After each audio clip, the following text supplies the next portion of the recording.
नमस्कार, आप देख रहे हैं 4 PM और मैं हूं आपके साथ निधि तिवारी। ईरान और इजराइल की जंग अब अपने सबसे खतरनाक मोड़ पर पहुंच गई है। ईरान और इजराइल की टकराव की आग में अब अमेरिका भी खुलकर कूद चुका है। जिस तरह से अमेरिका ने ईरान के परमाणु ठिकानों पर हमला किया है, उससे भड़के ईरान ने अब जबरदस्त पलटवार शुरू कर दिया है और इजराइल पर हमले के लिए ईरान ने इस बार अपनी सबसे खतरनाक और सबसे शक्तिशाली मिसाइलों में से एक खैबर मिसाइल का पहली बार इस्तेमाल किया है और उससे इजराइल में ऐसी तबाही मची है कि हर तरफ मलबे का ढेर दिखाई दे रहा है और इस मलबे के ढेर को देखते हुए इजराइल में भगदड़ मच गई है। लोग इजराइल छोड़कर अपने घरों को छोड़कर भागने को मजबूर हैं। तो एक एक कर आपको सारी खबरें दिखाएंगे और साथ ही ये भी बताएंगे कि अब ईरान का अगला प्लान क्या है। तो सबसे पहले आप खबर देखिए नवभारत टाइम्स की। इसमें लिखा है कि परमाणु ठिकानों पर हमले से बौखलाए ईरान ने पहली बार दागी खैबर मिसाइल, इजराइल में भयानक तबाही। तो ईरान ने इजराइल के खिलाफ भयानक मिसाइल हमले किए हैं। ईरानी मीडिया आउटलेट्स की तरफ से एक वीडियो जारी किया गया है जिसमें खैबर मिसाइल को दिखाया गया है। ईरान ने इजराइल पर इन मिसाइलों की बारिश शुरू कर दी है और इजराइल के 14 शहरों पर मिसाइलें दागी, जिसमें तेल अवीव और हाइफा जैसे शहर शामिल हैं। हमलों से आसपास के इलाकों में भगदड़ मच गई है। तेल अवीव में सायरन बज रहे हैं। इस बीच ईरान की ओर से हमला तेज किए जाने के बाद इजरायली एयरपोर्ट अथॉरिटी ने इजराइल के एयर स्पेस को पूरी तरह से बंद कर दिया है। रिपोर्ट्स की माने तो ईरानी मीडिया ने इजराइल में भयानक तबाही मचाई है और दावा किया है कि Israeli air defence system Khyber को इंटरसेप्ट करने में नाकाम रहा है। खबर देखिए, लिखा है परमाणु केंद्रों पर हमले से भड़के ईरान ने दागी अपनी चालबाज मिसाइल, आयरन डोम भी खा गया धोखा। यानी कि इजराइल जिस एयर डिफेंस सिस्टम के दम पर कूद रहा था, वो एयर डिफेंस सिस्टम भी ईरान की खैबर मिसाइल के सामने धोखा खा गया।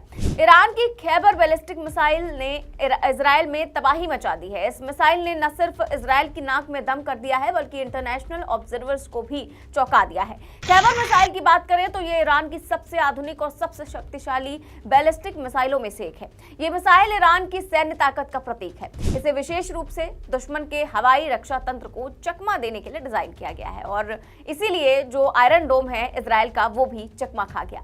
और इस युद्ध में बैलिस्टिक मिसाइलें ईरान की डिफेंस स्ट्रेटेजी के केंद्र में रही हैं और मिसाइलों की बदौलत ही ईरान ने इजराइल में भारी तबाही मचाई है। फिलहाल इस बात की पुख्ता जानकारी नहीं है कि ईरान के पास कितनी बैलिस्टिक मिसाइलें हैं और उनमें से कितनी संख्या में खैबर मिसाइलें हैं। अगर ईरान के पास खैबर मिसाइलों की संख्या ज्यादा हुई तो इजराइल के लिए बहुत बड़ी मुश्किल बढ़ने वाली है। खैबर मिसाइल क्योंकि ईरान की सबसे एडवांस बैलिस्टिक मिसाइल है जिसकी रेंज 2000 किलोमीटर है और ये मिसाइल 1500 किलो से ज्यादा का वारहेड ले जा सकती है। ईरान का दावा है कि खैबर मिसाइल में MRV टेक्नोलॉजी का इस्तेमाल किया गया है, यानी एक मिसाइल कई अलग अलग दिशाओं में वारहेड गिरा सकती है। इसके अलावा ईरान का दावा है कि ये एक हाइपरसोनिक मिसाइल है और ये फायर होने के बाद भी अपनी दिशा बदल सकती है, जिसकी वजह से एयर डिफेंस सिस्टम के लिए इसे इंटरसेप्ट करना काफी मुश्किल हो जाता है। और अब इजराइल के लिए सबसे खतरनाक चेतावनी ये है कि ईरान इस मिसाइल को इजराइल के डिमोना न्यूक्लियर फैसिलिटी पर इस्तेमाल कर सकता है। ये इजराइल का परमाणु केंद्र है और एक्सपर्ट्स का कहना है कि कहीं ईरान अब इसे तबाह न कर दे। और अगर ऐसा होता है तो ये युद्ध किस स्तर पर पहुंच जाएगा, इसका अंदाजा लगाना भी मुश्किल होगा। फिलहाल बात करें इजराइल की तो वहां की जनता ईरान के हमलों से बुरी तरह से डरी हुई है और हर तरफ अफरा तफरी मची हुई है और अब खबर है कि हजारों लोगों ने अपना घर तक छोड़ दिया है। देखिए, ब्रेकिंग न्यूज है, लिखा हुआ है कि ईरान के हमले के बाद इजराइल में भगदड़, 10,000 लोगों ने छोड़ा घर। तो ईरान के लोग अपने घरों को छोड़ने पर मजबूर हो गए हैं। लोग अपने घरों को छोड़कर सुरक्षित इलाकों में जा रहे हैं। तो ईरान ने जो कहा वो होता भी अब नजर आ रहा है, लेकिन सिर्फ इजराइल में ही नहीं बल्कि अमेरिका में भी तबाही मचाने के लिए अब ईरान तैयार है और अमेरिका द्वारा किए गए हमले के बाद सीधी चेतावनी भी दे दी है कि शुरू तुमने किया है लेकिन खत्म हम करेंगे। वहीं अमेरिका जिस प्रकार दुनिया भर को बता रहा है कि हमने ईरान के परमाणु ठिकानों को तहस नहस कर दिया है, ये दावा ईरान ने पूरी तरह खारिज कर दिया है, क्योंकि ट्रंप के दावे के बाद सवाल खड़े हो रहे थे कि क्या वाकई फोर्डो जैसे मजबूत और गहराई में बने ठिकाने को इतनी आसानी से नष्ट किया जा सकता है।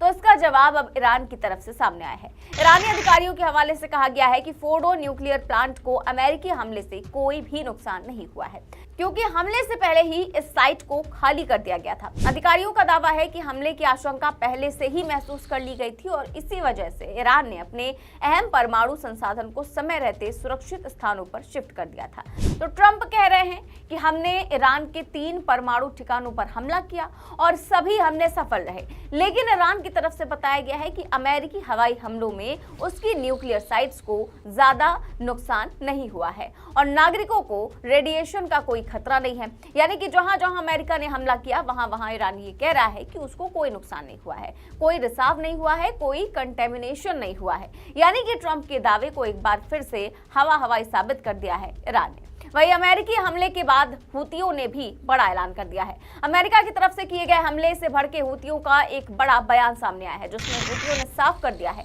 कि अब हम अमेरिका पर हमला करेंगे। हूतियों ने अमेरिकी नौसेना के बेड़े पर बड़ा हमला करने की चेतावनी दे डाली है। हूतियों ने कहा है कि अमेरिका लाल सागर से अपने जहाजों को दूर रखे, क्योंकि हम उन्हें निशाना बनाएंगे। बाकायदा इस बात की जानकारी हूतियों ने एक्स पर किए गए एक पोस्ट के जरिए दी है। तो ईरान के सुप्रीम लीडर खामेनेई पहले ही अमेरिकी राष्ट्रपति डोनाल्ड ट्रंप को चेता चुके हैं कि ईरान सरेंडर नहीं करेगा और अब अमेरिका के ईरान पर हमले के बाद ये तो तय है कि ये संघर्ष जल्द ही पूरे क्षेत्र को अपनी जद में ले लेगा और आने वाले दिनों में स्थिति काफी ज्यादा तनावपूर्ण होने वाली है। तो देखते हैं आगे क्या कुछ होता है, क्योंकि अमेरिका इस जंग में कूदकर उसने बहुत बड़ी गलती कर दी है। क्योंकि पहले उसने ऐलान किया कि हम 2 हफ्ते बाद इस बारे में सोचेंगे, लेकिन अचानक 2 दिनों में ही उसने जिस प्रकार से परमाणु ठिकानों पर हमला किया है ईरान के, उसके बाद स्थिति काफी ज्यादा तनावपूर्ण अब नजर आ रही है। देखते हैं आगे क्या कुछ होता है। फिलहाल इस खबर में बस इतना ही। देश और दुनिया की तमाम बड़ी खबरें जानने के लिए देखते रहिए 4PM न्यूज नेटवर्क। चैनल को सब्सक्राइब भी करें और ज्वाइन भी। नमस्कार।